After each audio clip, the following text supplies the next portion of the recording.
ठोकतो झाला 5 रुपयाचं म्हणजे जीवनात काम नाही केलेलं आहे.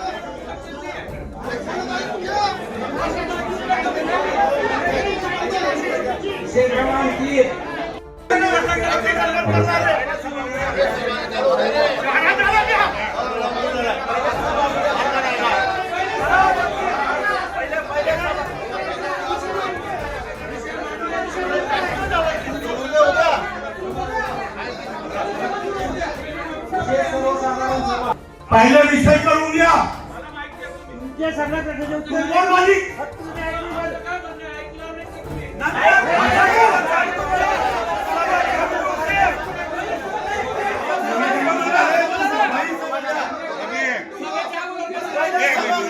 माझी सूचना अशी होती किंवा आपलं मुदत संपलेली आहे आणि इलेक्शन प्रक्रिया पण सुरू झालेली आहे, तर या पद्धतीने जर आपल्याला मीटिंग घ्यायची असली तर सभासदांमधूनही अध्यक्ष निवडून ही मीटिंग घेतली गेली पाहिजे होती. आमचं त्या अध्यक्षांना पण विरोध नाही पाहिजे, पण एक आमचं असं म्हणणं होतं की तुम्ही डिक्लेअर करा सभासदांच्या वतीने.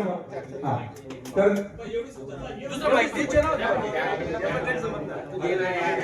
कायद्याने हे संचालक मंडळ आधी कायद्या तुला जेव्हा असं वाटत असेल की हे संचालक मंडळ आता कायद्याने बसू शकत नाही, परत आपण तो हायकोर्टात गेलो होतो. परत हायकोर्टात ज्या की हे संचालक मंडळ बसू शकत नाही आमचं असं म्हणणं आहे. आणि कायदेशीर सांगतोय की ज्यापर्यंत इलेक्शन पूर्ण होत नाही नेक्स्ट त्यापर्यंत हे संचालक मंडळ राहण्याची त्याला परवानगी. आम्ही त्याच्याविषयी काही बोलत नाही. 2023 ला जे अमेंडमेंट झालं ना त्या संदर्भामध्ये आम्ही मांडत होतो. कारण वास्तविक पाहायला गेलं पाहिजे हे जे विषय घेतलेले आपण हे आमच्या पिटिशन मधून निर्माण झालेले विषय आहे ना. तर ऑडिटर याला बी आमची संमती. आपल्याला हे सेंट्रल मध्ये कायदा चेंज झाला हे कोणालाच माहिती. 23 तुम्हालाही माहित नव्हतं. तुम्ही हायकोर्ट मध्ये कशासाठी गेले होते? तुम्ही इलेक्शनला. ते इलेक्शनच्या आम्ही त्यांना पत्र तुमच्या पूर्वी लिहिलेलं होतं. ज्या दिवशी आमची मुदत संपली त्यानंतर आम्ही त्यांना कळवलं की इलेक्शन लावा. नंतर त्यांनी हायकोर्टमध्ये गेले, हायकोर्टने बी हेच सांगितलं इलेक्शन लावा. आम्ही जेव्हा कळवलं तर त्यांनी सांगितलं तुमचे बायलॉज मध्ये सेंट्रलचा जे कायदा चेंज झालेला आहे ते तुम्ही अमेंड करा तर आम्ही इलेक्शन लावू शकतो. ते आपण आज अमेंडमेंट साठी आणलं. आता ऐकून घे 2 मिनिट. तिथे लिहून पाठवणार आहे आणि कोण इलेक्शन घेत नाही ज्याला इलेक्शन सीट आवडतात ते लोक नाही. काही घाबरायची गरज नाहीये. घाबरायचं काही काम नाही ना. तर आम्ही इलेक्शन आताही इलेक्शनचा आम्ही परत हे जे बायलॉज अमेंड करून सगळं पाठवतोय ते इलेक्शन लावतील. आमची तयारी आहे. तर अरे सब्जेक्ट बोलताना अजून मीटिंगच चालू झाली. मी का राबवलो ऐकून घे. मीटिंग होऊन यांना आराम होतो. बोलण्याचा विषय अंतर झालं तर त्याच्यामुळे नाही तू भरी राहिला नाही. माझं फक्त एक सूचना मांडली होती मी बाई. कशी मांडू शकतो? अजेंड्यावरचा विषय नंतर नाही एमडी साहेबांनी हे केलं ना सुरुवात केली ना मीटिंगला केली ना एमडी साहेबांनी. आपण आल्यानंतर आपली वाट पाहिली. आपण आल्यानंतर मीटिंगला सुरुवात झाली. बरोबर 11 वाजेला आलो मीटिंग चालू केली. नाही मान्य करतो ना मी. 1-2 मिनिट.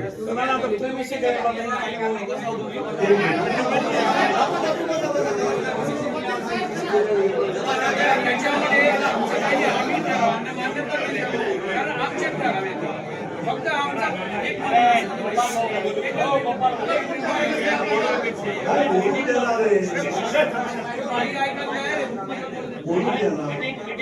बोलतो आहे त्याचं मूळ कारण हेमंत कुमार तुम्ही सगळे समजून घ्या. एक 5-10 लोक मी तर 5,000 लोक आणू शकतो. ऐकून घ्या तुम्ही. ऐकून घ्या 2 गोष्टी. हेमंत ऐकून घे. आता राजू बाबांचं बोलायचं काम नव्हतं. तुम्ही 5,000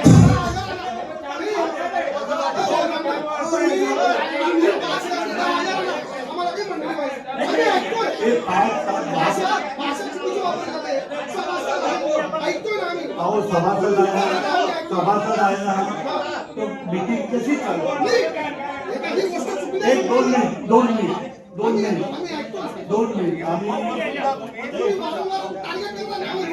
काय टार्गेट आहे? विषय बोलतो ना तुमच्याशी. अरे टार्गेट काय आहे याच्यामध्ये? टार्गेट काय आता आहे? बाबा सांगतोय, थांबा, थांबा, निघा, निघा. एक काय दोन- निघा तुम्हाला बोलायचं? दोन आम्ही मिनिट. सभासद आहोत ना. अहो थांबा, ऐका, थांबा. सर तुम्ही इथे गोंधळ करताय तुम्हाला नाही वाटत हे का? पदरच चालू आहे ना. तुम्ही जर इतकं तुम्ही 10 लोक येऊन जर एक एवढं मिनिट, गोंधळ एक घालताय, मिनिट. हेमंत त्यामुळे तू बाईक तो पाहिजे. पैसा बोलतो आम्ही. एक दोन मिनिट पाहिजे.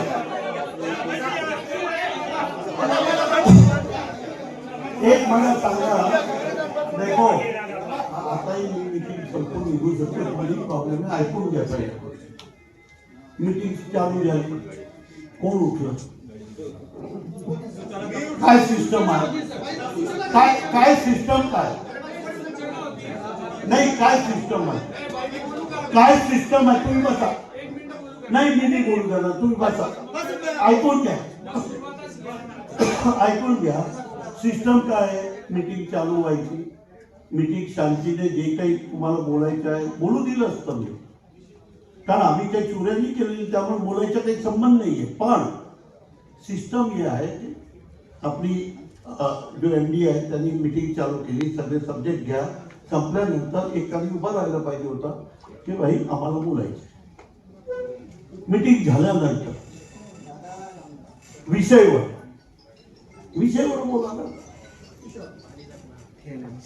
आता कारखान्याचे इलेक्शन लावून तर लावायला तर मस्त, हे जे आता का लावत नाही त्याचं कारण समजू घ्या. आता त्यालाही सांगू, हायकोर्टने ऑर्डर केली आहे तुम्ही इलेक्शन लावा, आणि आम्ही बी सांगतोय ना इलेक्शन लावा, आम्ही नाही म्हणत नाही. आणि वकील उभाच राहायला पाहिजे, आज त्यांना सांगतो. नाही उभा राहायला पाहिजे, म्हणजे समजेल. नाही समजेल, समजा घ्या. नाही विरोध नाही करायचं आपल्याला, ऐकून तर घ्या पूर्ण. मी बघा मी का बोलतोय, अरे वकील ऐक रे,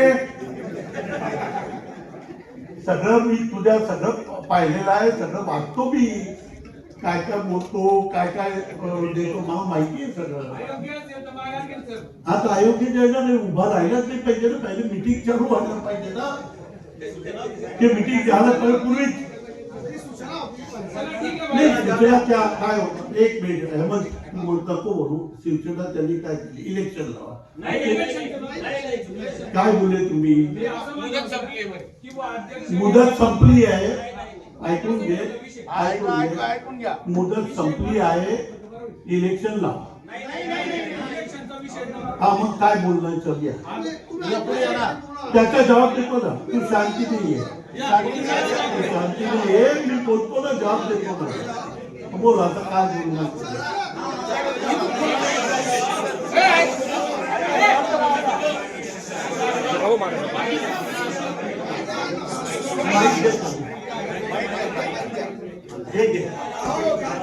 त्याची काही मदत केली असेल, कारखान्याची काही मदत करायची तयारी नाहीये. तू जास्त बोलू नको रे, तू नाही तू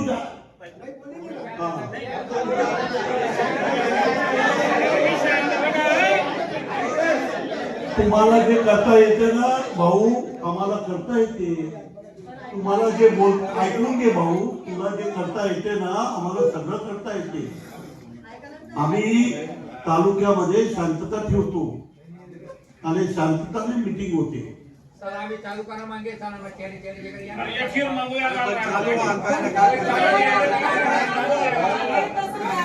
पहिले एक विचार करा की पहिले एक मिनिट. हा वकील आहे ना, यांनी 135 कोटीचे जे केसेस झाले आहे ना, त्यांनी फिरायला पाहिजे तिथे. एक एका रूस नाही येत नाही बॉम्ब मारणार.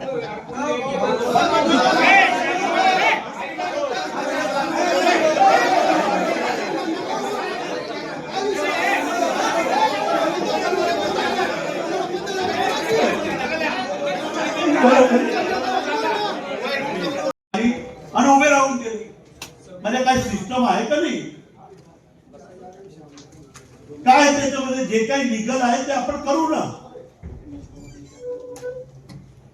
2016 कारखान्याच्या आपल्या संचालक मंडळाच्या ताब्यात आपण सर्व मेंबरांनी दिलं. त्यावेळी बी आम्ही सांगत होतो की आम्हाला हे कारखाना घ्यायचा नाही, कारण 10 वर्षापासून हा कारखाना बंद पडलेला होता. ज्या परिस्थितीमध्ये लोकांनी हातात दिलं त्यावेळी काय कारखान्याची परिस्थिती होती हे महाशय जे बोलतात ते नुसतं बोलायचं काम करतात लोक. त्यांनी जीवनामध्ये 5 रुपयाचं काम तालुक्याच्या कुठला तरी एक काम काही केलं असेल तर त्याला बोलायचा हक्क आहे. कारखान्यासाठी काय 5 केले तर नुसते कोर्टात जायचं, हे जायचं ते जायचं. ते पहिलं विचारायला तर पाहिजे, येऊन सांगायला नको 5 लोकांनी येऊन की बाई इलेक्शन केव्हा घेणार आहे. तर आम्ही पहिल्या दिवशी ज्या दिवशी आमची मुदत संपली त्याच दिवशी आपण गव्हर्नमेंटला कळून दिलं, सेंट्रल रजिस्ट्रारला कळून दिलं की भाई तुम्ही इलेक्शन घेऊन टाका. आणि इलेक्शनला महाशय वकील आम्ही स्वतः इलेक्शन लढणारे लोक आहोत. लढायला आमची तयारी आहे ना, काय अडचण आहे. आम्हाला लोकांनी पाडून टाकलं तर आम्ही घरी बसू. पण शांतीने कोई भी चीज या कारखान्यामध्ये काय परिस्थिती आहे ते कोणी कधी जाणली नाही, कधी बोलले नाही, कधी समजले नाही. कधी आले का 5 रुपये भाई आपल्याला मदत काही पाहिजे का, चेअरमॅन साहेब तुम्हाला काय आमची मदत पाहिजे का. नुसता विरोध करण्याची गोष्ट करून हे ठीक नाहीये. तर आता ऐकून घ्या, जे मी बोलतो ते ऐकून मग तरी तुम्हाला मधून एकाला कोणाला तरी बोलायचं असेल तर ते बोलू शकतात. 2016चा कारखाना आपला संचालक मंडळाने ताब्यात आला. कारखान्याच्या बँकेत ताब्यात होता. आपण कोर्टामार्फत निकाल लावून 19ला आपल्या ताब्यात घेतला. प्रोव्हिडंट फंडची 32 कोटीची रक्कम होती, कारखान्यात ताब्यात घेणार होते. आपण दिल्लीहून त्याला स्टे मिळवलं. आपल्या ताब्यात मिळाल्यानंतर सर्व खर्च मी स्वतः केलेला आहे. वकीलने काही रुपये दिला नाही. या कोणी सभासदने येऊन नाही सांगितलं की भाई तुम्हाला काहीतरी पैशाची कारखान्यामध्ये मदत पाहिजे का, काय आपल्याला खर्च लागत असेल. कोणी आला नाही. तर आपण सगळे पैसे त्यावेळीचे सगळे आपण खर्च केले. आपल्या ताब्यात मिळाल्यानंतर सर्व खर्च आपण केला. विविध कोर्टात केस चालू होत्या. सिक्युरिटीचा खर्च आपण स्वतः केला. कारखान्याकडे पैसे नव्हते. कोणतेही बँक किंवा संस्था आपल्याला कर्ज देत नव्हती.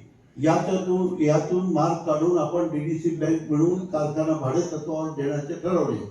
सभासदांनी त्याची मंजुरी दिली. घेऊन ई टेंडर करून पारदर्शक प्रमाणे प्रक्रिया आपण पार पाडली. प्रक्रिया करताना विविध अडचणी आपल्यामुळे कराराला विलंब झाला व तो पूर्ण केला. हे करत असताना डीडीसी बँकेचे आता ऐका 134 कोटी कर्ज होते. परत ऐका 134 करोड व्याजासह कर्ज होता. त्याची बँक मध्ये आपण अॅन्युअल जनरल मीटिंग मध्ये तिथे पास केलं की इतके पैसे आम्ही भरू शकत नाही आणि तुम्ही आम्हाला रिलीफ द्या. बँकेचे सर्व संचालक सहित आणि सर्व सभासदांमध्ये डिस्ट्रिक्टचे सर्व सभासद आले होते.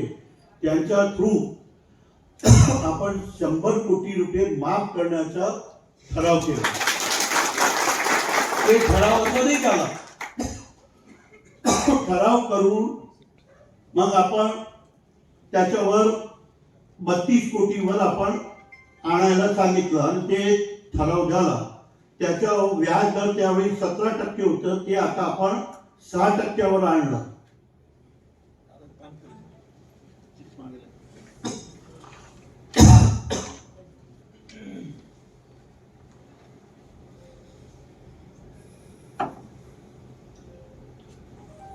कारखान्याच्या इलेक्शनसाठी मुदत पूर्ण होण्याच्या अगोदर 24/5/21ला सेंट्रल रजिस्ट्रारला पत्र दिले होते. हे समजून घ्या. ते इलेक्शनचे जे बोलतात ना ते आम्ही सांगतो तुम्हाला. आणि असे एक पत्र नाही दिले, आम्ही 2-3 पत्र दिले. परत हे महाशय तिथे कोर्टात गेले. कोर्टाने जे आदेश दिले परत आम्ही त्यांना सेंट्रल रजिस्ट्रारला सांगितलं की इलेक्शन घेऊन टाका. आणि इलेक्शन मध्ये न घाबरणारे आम्ही लोक आहोत. आम्हाला लोक निवडून देतील तर आम्ही राहू, नाही निवडून देतील शांतीने. असं तुमच्यासारखा जोरात उभा राहून कधीही सभामध्ये बोलणार नाही, चुकीची लोकांना माहिती देणार नाही.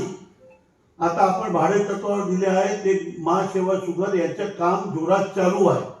आणि आपण सर्व तपासलेली आहे त्यांची 8-10 शुगर फॅक्टरी आहे आणि 10 शुगर फॅक्टरी बरोबर टाइमवर ते पेमेंट करतात हे सगळं जाणून घेतलं. बाकी बी लोक आले होते पण आम्हाला त्यांची रेप्युटेशन नव्हती आणि सगळ्यापेक्षा जास्त पैसे यांच्याकडून आपण मंजूर करून घेतले. त्यानंतर विविध कोर्टात दावे चालू आहेत अजून बी. एकूण देणी जवळजवळ 150 कोटी पर्यंत अजूनही आहे व आपले त्याच्याशी सेटलमेंट करायचा प्रयत्न सुरू आहे. 25 कोटी देणं आहे.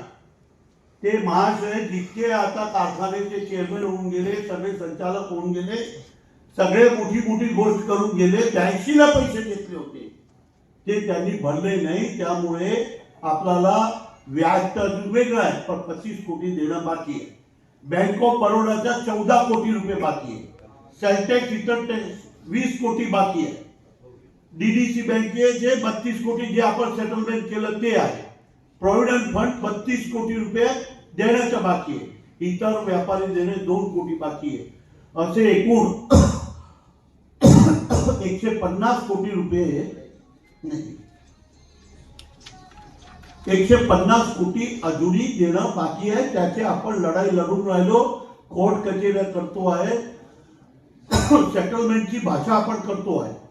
आणि हे जेव्हा आपण 134 कोटी माफ करायला जेव्हा 100 कोटी माफ करायला गेले तेव्हा असं माफ होत नाही. नाबार्डने त्याला सिक्का मारून दिला. ते बी आम्ही कसं केलंय ते आम्हाला माहिती आहे. त्यानंतर रिझर्व्ह बँकची मंजुरी लागते. ते रिझर्व्ह बँकची बी मंजुरी आणून तुमच्या आपल्या कारखान्याच्या 100 कोटी रुपये माफ करून गेलं. महाराष्ट्र जे बोलतात ना त्यांनी 5 रुपयाचं काम कधी केलेलं नाही. अरे तू बाय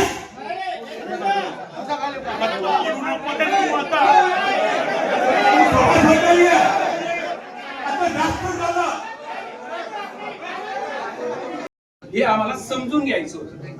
आता हे जे आहे आता जे भाडेपट्ट्याने दिलंय ना ते आम्हाला समजून आम्हाला माहित नव्हतं. ऐकून घ्या. सगळी माहिती चेअरमॅन साहेबकडे येऊन पत्र द्या. तुम्हाला पूर्ण येत नाही ना माहिती माहिती म्हणून ते नाही. जनरल मीटिंग चालू घ्यावा लागला आज. पत्र दिलंय मला संपूर्ण अहो आपल्या व्हाईस चेअरमॅनांना सांगितलं आम्ही अग्रीमेंटची कॉपीज द्या. ते म्हणे माझ्याकडे लेखी दिलंय भाई. इन पब्लिक डॉक्युमेंट एक 2 मिनिट आहे मी दिला आम्हाला. ऐकून घ्या. काय चोऱ्या आहे त्याच्यामुळे मग देऊन टाकलेलं काय. त्याच्यानंतर दुसरा विषय लोकांच्या मनामध्ये संभ्रम असा होता भाई की बुवा सभासद केले जात आहेत. तर मग आमचं असं म्हणणं होतं की बुवा सभासद खरोखर करण्याची गरज असेल केले जात असतील तर आव्हान केलं पाहिजे. सर्वांना संधी मिळेल. कारखान्यालाही भाग भांडवल मिळेल. आमचं तर प्रामाणिक भूमिका विषय नव्हता ना. त्याच्याबद्दल वाद नाहीये. ऐकून घ्या. ते आपण मीटिंग कारण आज केलं तो आता मीटिंग मध्ये त्याला वोट करता येणार नाही. ठीक आहे भाई. 3 वर्ष नंतर त्याला वोटिंग पॉवर मिळेल. तर आपण असं करू. हे इलेक्शन पूर्ण झालं तर एक ठराव मांडू. काय अडचण काय त्याच्यामध्ये 10,000 नी 20,000 सभासद 40,000 व्हा. कोणा फक्त तो ऊस लावायला पाहिजे त्यांनी 20,000 ते 50,000 मेंबर करायचं. हा संदेश आमच्याकडून झाला की सभासद ऐकून घ्या. जे काही लिगल जे काही केलं असेल कुठलंही काम लिगल करणार इलिगल करणार नाही. तेच आमचं म्हणणं. तर 5,000 रुपये भरायची तुमची ज्याची इच्छा असेल ते आता इलेक्शन होऊन जाऊ द्या. कारण इलेक्शन आता 3 वर्ष पूर्वीचं मेंबर चालतं. तर ते तुम्ही नंतर तुम्हाला जे करायचं आहे कारखान्याचे सभासद पास करून 50,000 मेंबर करून घ्यावे. आमचा काय तो विषय नाही मी सांगतो. आणि आता मीटिंग संपली आहे असं मी जाहीर करतो.